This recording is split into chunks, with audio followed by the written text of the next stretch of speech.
Sir మీ పేరండి? నా పేరు శ్రీధర్ గుప్తా, విజయవాడ. విజయవాడ. శ్రీధర్ గుప్తా గారు ఏం చేస్తుంటారండి? నేను బిజినెస్ చేస్తానండి. ఎట్లా ఉందండి బిజినెస్? పర్వాలేదండి. పర్వాలేదండి. ఓకే అండి. మరి చంద్రబాబు గారు వచ్చి 6 నెలలు అయిందండి. ఈ 6 నెలల పరిపాలన చూస్తుంటే మీకు ఏమనిపిస్తుందండి? అంతకు ముందు కంటే చాలా బెటర్ అండి. ఏంటి అంత ముందు కన్నా చాలా బెటర్ అనే కాంప్లిమెంట్ ఇస్తున్నారు. దేనికోసం ఇస్తున్నారు ఇది?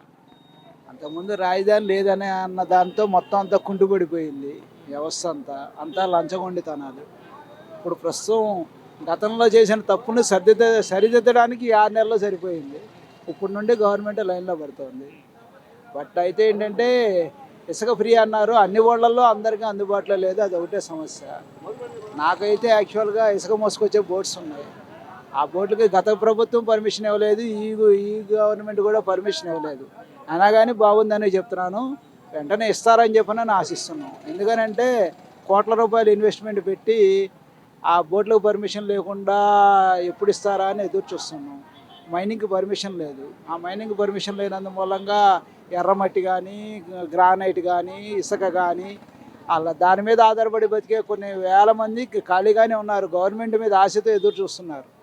అంతకుముందు కంటే ఏదైనా రాజధాని ఉంది, రాజధాని కట్టాలి, గ్యారంటీగా విన్ అవుతాము, బతుకుతామని ఇప్పుడు ఇన్ని వేల మంది ఆశతో ఎదురు చూస్తున్నారు. పని లేకపోయినా ఈ గవర్నమెంట్కే సపోర్ట్ చేస్తున్నారు. అంటే గతంలో ఎక్కడ కూడా ఉపాధి లేదు, పనులు దొరికేవి కాదు, పక్క రాష్ట్రాలకు వెళ్ళాల్సి వచ్చేది అని చెప్పేవారు. సో మరి ఇప్పుడు ఎలా ఉండబోతుంది? ఇప్పుడు బాగుంటుందని ఆశిస్తున్నాం. ఇప్పటిదాకా గత ప్రభుత్వం చేసిన తప్పులకి సరిదిద్దుకోవడానికి టైం సరిపోయిందని ఎక్స్పెక్ట్ చేస్తున్నాం. ఈ లారీ ఓనర్లు కానీ, ప్రొక్లైన్ ఓనర్లు కానీ, పడవల ఓనర్లు కానీ ప్రస్తుతం ఖాళీగా ఉన్నారు. కానీ వర్క్ ఇస్తే ఈ కూలీలు, మా దగ్గర వర్క్ చేసే కూలీలు అందరూ ఖాళీగా ఉన్నారు. వర్క్ ఇస్తారని చెప్పని ఎదురు చూస్తా ఎలా ఉందండి చంద్రబాబు గారు పనితీరు చూస్తుంటే? ఎందుకంటే ఆయనే స్వయంగా ఇంటింటికి వెళ్ళి ఫెన్షన్ ఇస్తున్నారు 1వ తారీఖున. ఏమనిపిస్తుంది ఒక ముఖ్యమంత్రి స్థానం నుండి ఆయనే ఇంటికి వెళ్ళి ఫెన్షన్ ఇవ్వడం? అది చాలా గొప్ప విషయం. రేపు మన వరదలు వచ్చినప్పుడు ఆయన దగ్గరుండి చూసుకున్నారు. ఆయన చూసినప్పుడు కింద మిగతా ఎమ్మెల్యేలు, ఎంపీలు కూడా దగ్గరుండి చూసుకున్నారు. అది వెంటనే రికవరీ అయింది. గతంలో చంద్రబాబు నాయుడు గారి పరిపాలనలో కూడా తుఫాన్లు వచ్చినప్పుడు విశాఖపట్నంలో ఆయన దగ్గరుండి చూసుకున్నారు. వెంటనే కరెంటు కానీ అన్నీ పునరుద్ధరించారు. ఇప్పుడు కూడా అలాగే అభివృద్ధి చెందుతుందని ఆశిస్తున్నాం.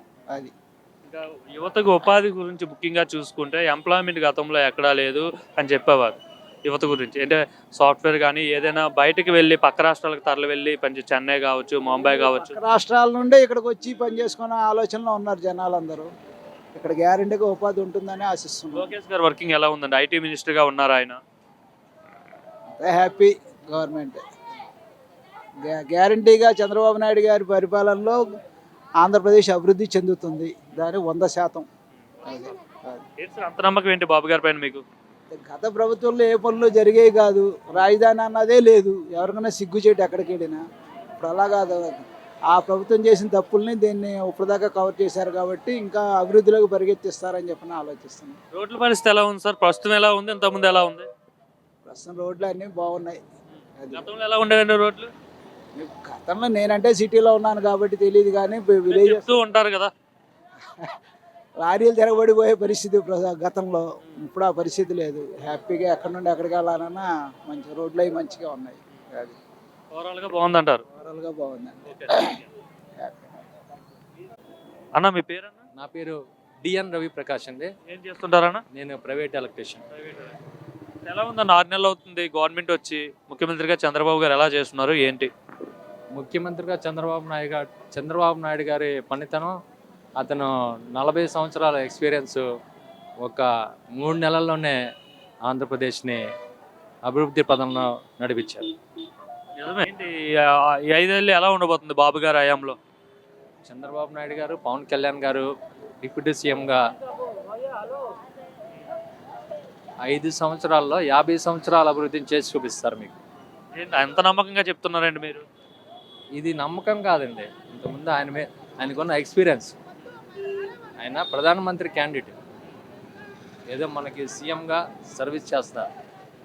ఒక దేశానికి ప్రధానమంత్రి అయితే మన భారతదేశం ప్రపంచంలో నెంబర్ 1గా ఉంటుంది. అంత విజన్ ఉన్న వ్యక్తి ఆయన. అది మన రాష్ట్రానికి అదృష్టం. మరి విజయసాయి రెడ్డి రీసెంట్గా అంటున్నాడు చంద్రబాబు ముసలోడు అయిపోయాడు, ఇలాంటి పరిస్థితుల్లో వేరే వాళ్ళ నాయకత్వం వహిస్తే బాగుంటుంది, కానీ చంద్రబాబు నాయకత్వం నుంచి తప్పించుకోవాలి మన రాష్ట్రానికి అనేసి అయితే విజయసాయి రెడ్డి అంటున్నారు కదా. వాళ్ళ మాటలు ఏం తీసుకోమండి మేము. ముసలోడు అయిపోయాడు చంద్రబాబు, ఈ వయసులో ఏం చేస్తాడని చెప్పి. వాళ్ళ మాటలు ఏం తీసుకోవడానికి లేదు. అసలు అంటే ఇప్పుడు రాజధాని మళ్ళీ పనులు ప్రారంభమయ్యాయి కదా, ఎలా జరుగుతున్నాయి అంటారు? చాలా బాగున్నాయండి. జంగిల్ క్లియరెన్స్ అని వచ్చిన 15 రోజుల్లో అమరావతి మొత్తం జంగిల్ క్లియరెన్స్ చేశారు. అది నేను ప్రత్యక్షంగా వెళ్ళి చూశాను. ఇంకా ప్లస్ ఒకటి మీకు అన్నా క్యాంటీన్లు సెప్టెంబర్ 21వ తారీఖున స్టార్ట్ చేస్తామని చెప్పి ఆగస్టు 15కి రెడీ చేసేసారు. ఇంకా అభివృద్ధి ఎలా ఉరకలు పెట్టేస్తున్నారో మీరు చూడొచ్చు. అది సార్. అంటే గతంలో ఎక్కడా కూడా పనులు దొరికేవి కాదు, భవన నిర్మాణ కార్మికులకు కావచ్చు, ఇసుక దొరికేది కాదు సరిగా. సో ఇప్పుడు ఇసుక ఫ్రీ చేశారు కదా, దాని డిపెండెంట్ ఎవరైతే వర్కర్స్ ఉన్నారో భవన నిర్మాణ కార్మికులు, వాళ్ళకు పనులు దొరుకుతున్నాయా? బాగా సమృద్ధిగా దొరుకుతున్నాయండి. నేను భవన నిర్మాణ కార్మికుల్లో ఎలక్ట్రీషియన్ కింద వస్తాను. 2023, 22, 21 చాలా గడ్డు పరిస్థితులు మాకు. ఎంతో గడ్డు పరిస్థితుల్లో మేము చాలా ఇబ్బందులు పడ్డాం.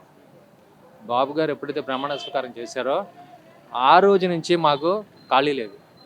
నిజమే, నిజం అది, అబద్ధం కాదు.